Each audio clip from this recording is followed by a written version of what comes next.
Hello my dear student, मैं चांद आपका स्वागत करता हूं आपके अपने यूट्यूब चैनल चांद मैथमेटिक्स में। क्या आपको इस टाइप के क्वेश्चन को देख करके डर लगता है कि एग्जाम में ये क्वेश्चन आपसे छूट जाता है, या फिर इस टाइप के क्वेश्चन को देख के आपको डर लगता है कि मैं इस टाइप के क्वेश्चन को एग्जाम में नहीं बना पाता? तो आप इस वीडियो को शुरू से लेकर के अंत तक देखने के बाद आप इस टाइप के क्वेश्चन में मास्टर बन जाएंगे। और जो मैं सीरीज अभी पढ़ा रहा हूँ ज्योमेट्री का, वो वैसे बच्चे के लिए है जो बच्चे ज्योमेट्री से एकदम निराश हो गए हैं, उनको ज्योमेट्री का जब भी समझ में नहीं आता, या फिर वो बच्चे जो एग्जाम में जाते तो हैं ज्योमेट्री का कुछ क्वेश्चन तो वो बना लेते हैं आसानी से, लेकिन बहुत सारे क्वेश्चन उनसे नहीं बन पाते हैं। तो फिर इस सीरीज को वो शुरू से लेकर के अंत तक देखेंगे और वो सीरीज का पूरा कंप्लीट होने तक मैं ये गारंटी लेता हूँ 100% कि उनसे ये क्वेश्चन और ये ज्योमेट्री का कोई भी क्वेश्चन एकदम आसानी से बनेगा। ठीक है, फिर शुरू करते हैं आज का क्लास। और आज का प्रॉपर्टी ये कहता है कि कोई भी ट्रायंगल हो, कोई भी ट्रायंगल ए बी सी, और ए बी सी में किसी भी साइड के समांतर अगर हम रेखा खींचते हैं, जैसे मैंने मान लिया बी सी, ये बी सी साइड के पैरेलल में एक लाइन में खींच रहा हूं डीई। अगर ये समांतर है, मैं यहां पे लिख देता हूं डीई जो है वो पैरेलल है बीसी के। अगर ये समांतर रेखा खींचा हुआ है तो कुछ रूल्स हैं जो फॉलो करते हैं, रूल पढ़ाता हूं और इस पे जो अच्छे अच्छे सवाल पूछते हैं वो मैं आपको बताता हूं। पहले रूल नंबर इसका एक क्या कहता है, कंडीशन क्या है, रूल क्या है कि अगर डीई बीसी के समांतर होता है तो ये जो एडी है, एडी, ये एडी और ये बटा पूरा एबी, ये बटा पूरा एबी। अब आप कहेंगे सर ये एडी या पूरा एबी क्यों लिए आप? एक्चुअली बात ये है कि जब मैं एडी लिया तो ट्रायंगल एडीई की बात हुआ। किसका बात हुआ? एडीई का बात हुआ। किसका बात हुआ? एडीई का बात हुआ। और जब मैं पूरा एबी लिया तो ट्रायंगल एबीसी का बात हुआ। बात मेरी समझ गए? कोई दिक्कत समझने में? तो एडी बटा एबी इज इक्वल टू, इसका रेशियो बराबर होता है, अब इधर से मैंने जैसे लिया वैसे ही मैं इधर भी लूंगा, एई बटा एई बाई, अब पूरा क्या होगा बताइए आप? इधर मैंने ए बी पूरा लिया तो यहाँ मैं पूरा क्या लूंगा? ए सी लूंगा, तो बटा में पूरा क्या हो जाएगा? ए सी हो जाएगा। बात हमारी समझ रहे हैं? अब ये इक्वल टू किसके बराबर होगा? तो ये बराबर हो जाएगा डीई बटा बीसी के, डीई बटा बीसी के। बात हमारी समझ गए? क्लियर? ऊपर जो भी मैंने लिखा है वो ट्रायंगल ए डी ई का है और जो मैंने नीचे लिखा है वो ट्रायंगल ए बी सी का है। ठीक है, समझ में आ रहा है? अब मैं रूल नंबर 2 लिखूंगा। ये रूल नंबर 2 क्या कहता है कि अगर हम इसमें एरिया का, एरिया समझते हैं ना क्या होता है? क्षेत्रफल। एरिया का, किसका एरिया? ए डी ई का एरिया बटा area of triangle A B C का, अगर हम इसका अनुपात निकालेंगे तो वो किसके बराबर होगा? तो वो बराबर होगा साइड के रेशियो के स्क्वायर के बराबर, साइड के रेशियो के स्क्वायर के बराबर। अब आप कहेंगे सर एडी बटा एबी ही लेना है, एडी बटा डीबी नहीं लेंगे? बिल्कुल भी नहीं, सिर्फ हम क्या लेंगे? एडी बटा एबी। क्यों? क्योंकि एरिया एडीई का है तो एडीई का एडी लिए, और एरिया एबीसी का है तो इसलिए हम पूरा एबी लेंगे। बात हमारी समझ में आ गया? तो ये एडी बटा एबी के स्क्वायर के अनुसार होगा, स्क्वायर के बराबर होगा। और इसी हिसाब से हम कह सकते हैं कि ये एई बटा एसी के स्क्वायर के बराबर भी होगा। और फिर हम कह सकते हैं कि नहीं, आप डीई बटा बीसी के भी स्क्वायर के बराबर कर सकते हैं। बात हमारी समझ गए? कोई दिक्कत समझने में? तो ये बात समझ में आया? चलिए, अब इसी का प्रॉपर्टी नंबर 3 क्या कहता है? इसका प्रॉपर्टी नंबर 3 कहता है कि अगर हम इस साइड को तोड़ दें, जैसे हम ऐसा कर दें एडी बटा बीबी, एडी बटा बीबी इज इक्वल टू, डीबी ले रहे हैं ना आधा, थोड़ा सा पार्ट, कुछ पार्ट ले रहे हैं एडी और ये डीबी, तो यहां से एई और ये इसी लेंगे, एई और ये इसी लेंगे। अब आप कहेंगे सर आप डीई बटा बीसी ले लीजिए, तो नहीं, डीई बटा बीसी इसमें हम लोग नहीं लेंगे। क्यों नहीं लेंगे हम लोग, ये बताइएगा? क्योंकि यहां पे हम पूरा ट्रायंगल एबी या फिर एसी की बात नहीं कर रहे, पूरा साइड का, हम तो टुकड़ा ले लिए ना, डीबी और ईसी ले लिए, तो यहां तो पूरा बीसी एक साइड है ना भाई, तो कैसे होगा फिर? तो गड़बड़ा जाएगा। बात हमारी समझ रहे हैं? क्लियर है? तो ये रूल समझ में आ गया, कॉन्सेप्ट समझने में कोई दिक्कत हुआ? कोई दिक्कत नहीं हुआ होगा, क्लियर है। तो इस रूल को आप नोट डाउन कर लीजिए और इस रूल को आप दिमाग में बैठाइए। कैसे, मैं अभी आपको इसका रिकेप बताता हूँ। रिकेप क्या है, एरिया का रेशियो निकालना अगर पड़ जाए, एरिया का अनुपात अगर निकालना पड़ जाए, तो जिसका हमको एरिया का अनुपात निकालना है उसके साइड का स्क्वायर। जैसे हमने एडी को लिया तो एडी का कोई भी साइड, एडी या फिर डी या ए का स्क्वायर। लेकिन अगर मैंने एडी लिया है तो मैं उसी हिसाब से पूरा ए बी लूंगा। क्यों? क्योंकि हमको एरिया ऑफ ट्रायंगल एबीसी निकालना है। बात समझ गए? तो क्लियर हो गया कॉन्सेप्ट। जिसका एरिया का रेशियो निकालना है उसी के साइड का स्क्वायर कर देंगे, या फिर उल्टा, अगर साइड का स्क्वायर दिया हुआ है, मतलब एरिया दिया हुआ है और आपसे साइड का स्क्वायर पूछ रहा है, तो क्या कर देंगे, रूट लगा देंगे। इसमें क्या लगा देंगे, स्क्वायर रूट लगा देंगे। बात हमारी समझ गए। चलिए हम चलते हैं क्वेश्चंस की ओर, ठीक है। अब क्वेश्चन आपके सामने आ रहा है, बहुत ही सिंपल वाला क्वेश्चन, तो मैं इसको मिटा रहा हूं। जैसे आपके सामने यही दे दिया कि ट्रायंगल एबीसी है, उसमें डीई बीसी के समांतर है। डीई क्या है, बीसी के समांतर है। अगर डीई बीसी के समांतर है और एई दिया हुआ है 6 सेंटीमीटर और डीई दिया हुआ है 8 सेंटीमीटर और पूरा एसी दिया हुआ है 18 सेंटीमीटर। कितना दिया हुआ है, 18 सेंटीमीटर। और आपसे पूछ रहा है तो फिर आप बीसी निकालिए, बीसी का वैल्यू क्या आएगा, ठीक है। अब आप निकालिएगा, बहुत आसान तरीके से निकल जाएगा। कैसे निकलेगा, वही बात, रेशियो इक्वल कर देंगे तो 6 AE बटा AC, AC कितना है 18 बराबर, अब क्या है आपके बराबर में, तो डी कितना है 8, अब बटा BC निकालना है आपको, BC कितना है, तो BC को हम 1 से मान लेंगे। तो कैसे कट गया, 3 दूना 6, 3 छक 18, 2 चौक 8 और क्रॉस गुना 6 चौक 24, मतलब x का वैल्यू क्या आ गया, 24 सेंटीमीटर। बात हमारी समझ गया, नहीं समझ गया, बिल्कुल समझ गए होंगे। अब मान लेते हैं कभी कभी क्या होता है, कभी कभी क्वेश्चन किस टाइप का इधर से देखिए, जैसे मैं इसको मिटा रहा हूँ, जैसे क्वेश्चन आपको BC ना निकालने को दे दे और ये आपको दे दे कि AD जो है वो 8 है और आपसे पूछ दे कि आप DB का वैल्यू निकालिए, DB का मान क्या हो, ये DB का मान। अब आप कहेंगे सर DB का मान कैसे निकाले, हम कहेंगे बहुत आसान है। कैसे, अब आप बताइए, हमने यहां से लिया 8 का अनुपात AD और मैंने रूल नंबर क्या लिखा है था 3 कि AD बटा DB भी कर सकते हैं, तो 8 बटा x इज इक्वल टू, और मैंने क्या कहा था कि जिस हिसाब से हम इधर लेंगे उसी हिसाब से हम इधर भी लेंगे। तो इधर 6 AD के जगह पे यहाँ पे AE और बटा यहाँ मैंने DB लिया है, ये DB, तो यहाँ से हम क्या लेंगे EC लेंगे। और EC कितना है जरा निकालिए आप, EC कितना आएगा, तो आप कहेंगे सर ये पूरा 18 है तो 6 चला गया तो बचा कितना, 12 बच गया, तो EC कितना बच गया 12 सेंटीमीटर, तो 6 बटा 12 सेंटीमीटर आ गया। अब ये 6 दूना 12 कट गया और 8 दूना 16 कट गया, x का वैल्यू 16 सेंटीमीटर आ गया। आसानी से बन गया। बात हमारी समझ गए, कोई दिक्कत है? चलिए कुछ और क्वेश्चन देखते हैं जो एग्जाम में पूछा हुआ है, ठीक। आपके सामने क्वेश्चन है, क्वेश्चन पढ़ लीजिए। कितना आसान क्वेश्चन है, लिखने को तो बहुत कुछ लिख दिया है, लेकिन मैं क्या लिखूंगा ध्यान दीजिएगा। क्वेश्चन में वही बात है कि ट्रायंगल ABC, मैं फिगर बना रहा हूं जस्ट बिकॉज आपको समझाने के लिए, मैं बिना फिगर के भी आपको बता सकता हूं। मैं अगला क्वेश्चन या फिर यही क्वेश्चन सॉल्व करके दिखाऊंगा बिना फिगर का। अब यहाँ पे AB और ये C ट्रायंगल है और कह रहा है क्या कि ये DE जो है वो BC के समांतर है, ठीक है। अब आपको दिया हुआ है कि AD जो है वो 1/3 है AB का, बहुत सिंपल बात है। AD जो है वो 1/3 है AB का, इसका क्या मतलब हुआ जरा बताएंगे आप हमको। मैंने आपको कितना बार कहा होगा जब मैं अर्थमेटिक पढ़ाया परसेंटेज वाले में कि जब ऐसे 1/3 हो तो ये 3 जो होता है वही इसको मान लेते हैं जो इसके मल्टीपल में है। तो AB को हमने क्या मान लिया, पूरा 3 मान लिया, तो AD कितना हो जाएगा ऊपर वाला। बात हमारी समझ गए, ये हो गया। बात समझ रहे हैं, जिसका गुना में होगा नीचे वाला उसी उतना ही मान लेते हैं।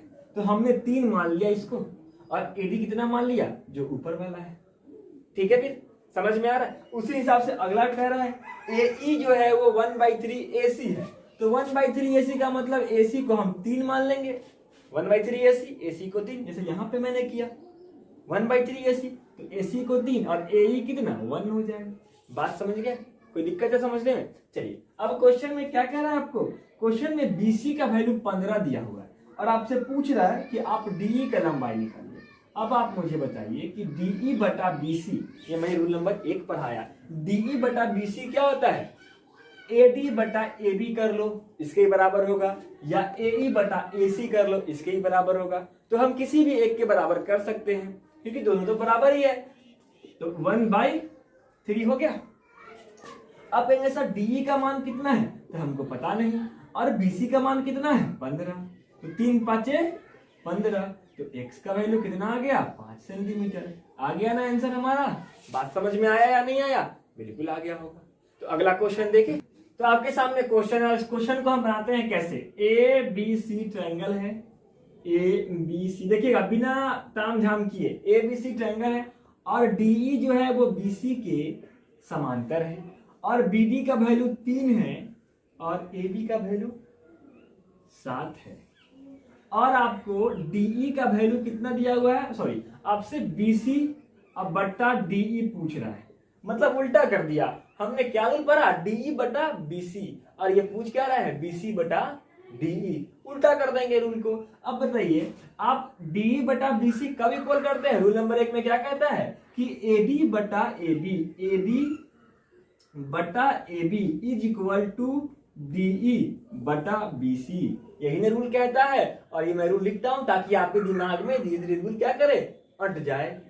ठीक है, तो एडी कितना हो जाएगा बताइए? ये पूरा 7 है, उसमें से 3 चला गया तो बचा कितना 4, तो एडी हो गया 4 और एबी हो गया 7।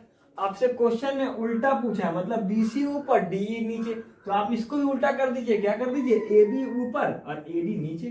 तो एबी कितना है? एबी है 7 और एडी कितना है 4। अब कहेंगे सर 7/4 इसका आंसर आना चाहिए, लेकिन आंसर तो है ही नहीं, आंसर तो कुछ और है। हम क्या किए, इसको 2 से भाग करें, 2 दूना 4 और 7 को भाग करेंगे तो 3.5 मरते कटेगा। तो 3.5 का मतलब क्या हुआ? 3.5:2, यही आपका आंसर होगा। बात समझ में आया हमारी? कोई दिक्कत समझ में आया?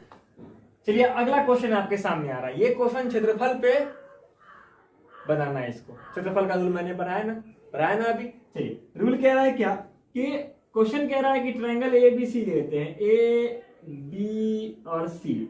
ए बी सी में डीई जो है वो बीसी के समांतर है, और क्वेश्चन में पता है डीई कितना 3 और बीसी पता है 6। ठीक है, क्वेश्चन में क्या पता है? डी 3 और बीसी 6, और क्वेश्चन में कह रहा है कि ए डी ई का एरिया, मतलब इसका एरिया 15 है, तो इस पूरे का एरिया क्या होगा? ठीक है, अब मैंने आपको क्या बताया जरा याद करेंगे। मैंने कहा था कि क्षेत्रफल का अनुपात जो है वो किसके बराबर होता है? तो उसके साइड के स्क्वायर के अनुपात के बराबर होता है, रेशियो के बराबर होता है। तो साइड का स्क्वायर 3/6 का स्क्वायर कर देंगे, और ये किसके बराबर हो जाएगा? 15/x। x क्या है जरा बताएंगे हमको? तो एरिया ऑफ एबीसी, क्षेत्रफल किसका? एबीसी। कौन सा एबीसी? Triangle ABC. तो 3 दूना 6 कट गया, 1/4 बराबर 15/x, क्रॉस गुना कर देंगे, 15 चौका 60, तो x का वैल्यू हो गया 60 सेंटीमीटर स्क्वायर। कितना आसानी से बन गया, समझ में आ गया। चलिए अब अगले क्वेश्चन की ओर चलते हैं। तो क्वेश्चन आपके सामने है, और क्वेश्चन क्या कह रहा है कि त्रिभुज एबीसी ट्रायंगल है, एक ट्रायंगल एबीसी है, और उस बीसी के समांतर पैरेलल हमने डी खींचा। क्या खींचा? डी खींचा, और आपको गिवन क्या है? और कह रहा है कि डी बिंदु जो है वो ए बी को 1:4 में डिवाइड करता है। डी बिंदु जो है वो ए बी को 1:4 में, 1:4 डी बिंदु जो है ए बी को 1:4 में डिवाइड करता है, तो 1 और 4। अब पूरा कितना हो जाएगा? ए बी 4 1 5, पूरा कितना हो जाएगा? 5 हो जाएगा। अब क्वेश्चन में क्या है? क्वेश्चन में एबीसी का क्षेत्रफल, मतलब इस पूरे का क्षेत्रफल कितना दिया हुआ है? 200 दिया हुआ है पूरे का क्षेत्रफल। और आपसे पूछ दिया कि चतुर्भुज डीईसीबी का क्षेत्रफल। देख रहे हैं यहाँ पे थोड़ा सा ट्विस्ट कर दिया कहानी में। कहानी में क्या ट्विस्ट कर दिया कि आपको डीईसीबी का क्षेत्रफल निकालना। अब आपको मैं बताऊंगा कि अगर मैं इस ट्रायंगल, पूरे ट्रायंगल 200 जिसका क्षेत्रफल है उसमें से इस एडीई को घटा दूं तो क्या डीईसीबी नहीं निकल जाएगा? बिल्कुल निकल जाएगा। तो अब एडीई का एरिया क्या होगा? तो अब यहाँ पे मैंने आपको रूल पढ़ाया था, क्या पढ़ाया था कि उसके साइड के रेशियो का स्क्वायर उसके क्षेत्रफल के अनुपात के बराबर होता है। तो उसका साइड क्या है 1, और ये पूरा ए बी कितना है, और पूरा ए बी क्यों ले रहे हैं, क्योंकि पूरा ट्रायंगल ए बी सी का ना एरिया आपको 200 पता है, तो ए बी पूरा कितना 5, तो 1/5 का स्क्वायर, और ये किसके बराबर है x/200। अब बटा में 200 हम क्यों लिख रहे हैं, क्योंकि नीचे पे ना ए बी सी है, ए बी सी का ए बी साइड नीचे है, तो इसलिए हम एरिया भी कहाँ लिखेंगे, नीचे लिखेंगे। ठीक है, अब 1/5 का मतलब 1/25 बराबर x/200, 25 8 200, 8 मरते कट गया, मतलब x का वैल्यू कितना आ गया 8 आ गया। समझ गए हमारी बात, मतलब ADE का एरिया कितना हो गया 8 आ गया। अब पूरा आपको 200 पता है, ये आपका 8 है, घट गया तो कितना बच गया 192, और यही आपका क्या हो गया, इसका एरिया हो गया, DECB का एरिया हो गया। बात समझ गए, कठिन कुछ भी नहीं था, कठिन कुछ भी नहीं है। कठिन इसलिए नहीं है क्योंकि जब तक आपको क्वेश्चन का आंसर नहीं पता होगा तब तक हर सवाल आपके लिए कठिन है, हर सवाल आपके लिए बहुत हार्ड है। ठीक है, एक गाना भी आया था बहुत हार्ड, वही बहुत हार्ड गाना है, लेकिन अब आपको बहुत ही इजी क्वेश्चन बनेगा। अभी तक इजी पे कोई गाना नहीं बनेगा, एक ना एक दिन बनेगा। चलिए अब हम अगले क्वेश्चन की ओर चलते हैं। तो आपके सामने अगला क्वेश्चन आ रहा है, और अगला क्वेश्चन बहुत ही धांसू है, उसी एरिया पे रिपीटेड है जो मैंने आपको भी पढ़ाया था। क्वेश्चन में कह रहा है कि एबीसी एक ट्रायंगल है, तो एबीसी एक ट्रायंगल है, हम कहाँ कह रहे हैं कि नहीं है तो है। अब एबीसी में बीसी के समांतर डी रेखा खींच दिया गया, तो डी हमने खींच दिया, कह रहा है तो खींच दिया।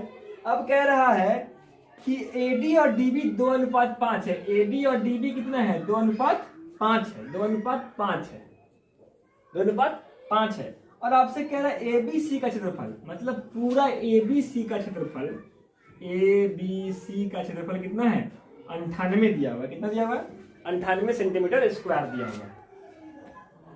और आपसे पूछ रहा है चतुर्भुज BDEC का क्षेत्रफल, BDEC का क्षेत्रफल क्या होगा। अब आप लोग इसको निकालिए, अब तो आप इसको निकाल सकते हैं ना, मैंने आपको बताया ना, अभी आराम से निकाल सकते हैं। निकाल के कमेंट करके बताइए कि कितना आएगा इसका आंसर। मैं आपको सॉल्व करता हूँ। ये जब पूरा दिया हुआ है तो पूरा साइड लेंगे, पूरा साइड कितना हो जाएगा 5 2 7, कितना जाएगा 5 2 7। अब मैंने आपको कहा था कि उसके साइड का रेशियो का स्क्वायर उसके एरिया के अनुपात के बराबर होता है। अब x मैंने क्यों लिखा, क्योंकि मैंने ऊपर वाला छोटा लिया, मैं इसको उल्टा लिख सकता हूँ, 7/2 भी मैं लिख सकता हूँ। ठीक है, कोई दिक्कत। तो 2 का स्क्वायर कितना हो जाएगा 4, 7 का स्क्वायर 49/1/98, 49 दूना 98। तो x का वैल्यू क्या इंप्लाई करेगा, तो x का वैल्यू 4 दूना 8, फिर यहाँ पे x का वैल्यू कितना आ गया 8 आ गया। अब ये पूरा 98 है, पूरा कितना है 98 है, उसमें से ये 8 है, तो DECB, चतुर्भुज DECB का क्षेत्रफल क्या आ जाएगा जरा बताइएगा आप हमको। तो 98 और -8 मतलब 90 सेंटीमीटर स्क्वायर। आ गया ना आंसर, कोई दिक्कत, समझ में आ रहा है। चलिए बहुत अच्छी बात है कि आपको समझ में आ रहा है। अगर समझ में ना आ रहा है तो आप कमेंट करके बता सकते हैं कि सर हमको यहाँ पे दिक्कत है, तो मैं उसका रिप्लाई करके आपको समझा दूंगा। ठीक है, चलिए अब चलते हैं हम अगले क्वेश्चन की ओर। और आपके सामने जो ये क्वेश्चन है, इस क्वेश्चन को आप बनाइएगा घर पे, लॉकडाउन वर्क है। क्या है, लॉकडाउन वर्क है। आप इसको बनाइएगा और बना करके इसको कमेंट करके आंसर बताइएगा। और मैं इसी रूल पर एक छोटा सा रूल और बता देता हूँ, जो थोड़ा इंपॉर्टेंट है। इंपॉर्टेंट थोड़ा क्या है, इंपॉर्टेंट एग्जाम में कभी कभी डायरेक्ट पूछ देता है। जैसे मान लेते हैं कि ये ट्रायंगल है, ये ट्रायंगल है ABC। अभी मैंने आपको क्या बताया था कि समांतर होना चाहिए था। अभी यहाँ पे हो सकता है कि AB का आधा करने वाला, मतलब बाइसेक्टर,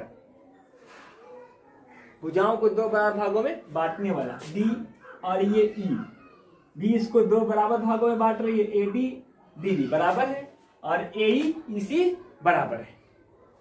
समझ में आ रहा है हमारी बात कि AE और EC बराबर है, और AD और DB बराबर है, AE और EC बराबर है, AD और DB बराबर है।